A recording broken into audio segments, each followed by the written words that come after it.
The regional trial court of San Miguel is now in session. The Honorable Judge Anapito Odlini Jr. presiding. Please be seated.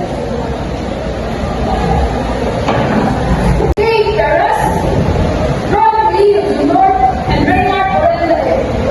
The University of San Miguel, civil case number 2025-0310.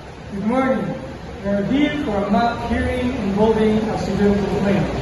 So let us hear first the side of the complainant. Thank you, Your Honor. So we represent the case of Ms. Maria Santos, who was a food vendor who was severely injured on March 10, 2025 during University College of San Miguel Fair. The current art collapse at the main entrance, striking Ms. Santos, causing a broken arm surgery and 3 months of loss of income. We allege that Mr. Bernard Orellana, student council's logistic head, failed to ensure proper isolation and safe inspection of the art. Mr.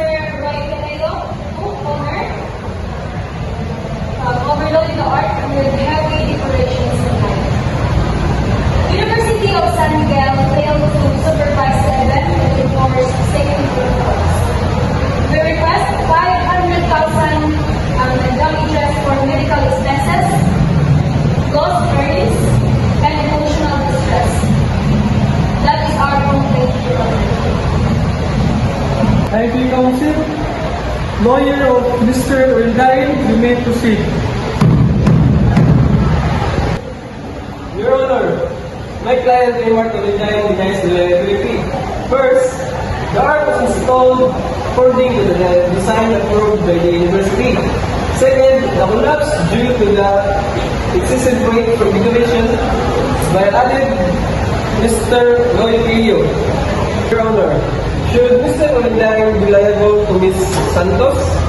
We argue that Mr. Pio was responsible for covering all or parts of the damages since his action is the main cause of the incident. Thank you, Counsel. May I call the lawyer of Mr. Orellana to respond to the question of Mr. Orellana. You may proceed. Your Honor, Mr. Orellana also denies liability. He was never informed of the cleaning of the art and relied entirely on Mr. Orellana, installation and safety supervision. Mr. Orellana is found liable. Mr. Orellana should bear responsibility for covering the damages.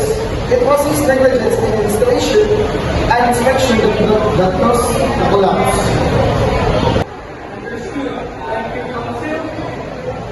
Representative of the University, I may respond. Your Honor, the University of San Miguel denies all liability.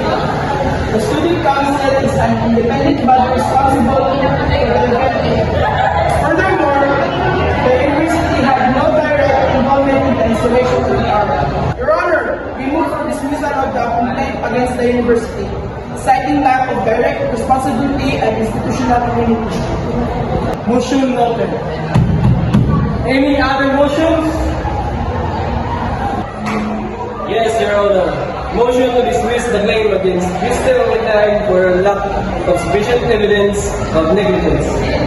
Your Honor, motion for summary judgment in favor of Mr. Roy Murray, as there is no probability this should be collapsed during the work. Very well. The court will take all the motions under advisement. We will now proceed to brief argument.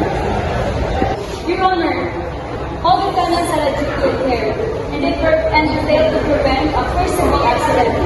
Ms. Santos is innocent and victim here, and she deserves compensation. Your Honor, my client fulfilled its duty. The real cause was the overloading done by Mr. Pio.